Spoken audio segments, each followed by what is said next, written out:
90s kids மட்டும் எப்படி இவ்வளவு ஒழுக்கமா வளர்ந்தாங்க? அவங்க வீட்லேயும் ஸ்கூல்லையும் வாங்கின விளக்க மாத்தடி செருப்படி பிரம்படி தான் காரணங்க.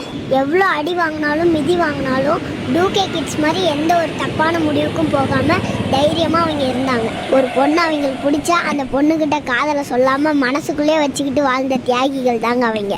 கரெக்டரா செல்லக்குட்டி, நானும் 90s கிட்ஸ் தான்டா. உங்களை பார்த்தாலே தெரியுதுன்னு.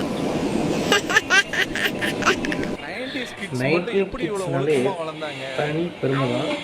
அதுலேயும் இந்த பெரம்படின்னு சொன்னோன்னே நம்ம சிஎம்எஸ் இவாஞ்சலிக்கல் ஸ்கூலில் ஹைகோர்ட் சார் ஞாபகம் வருது.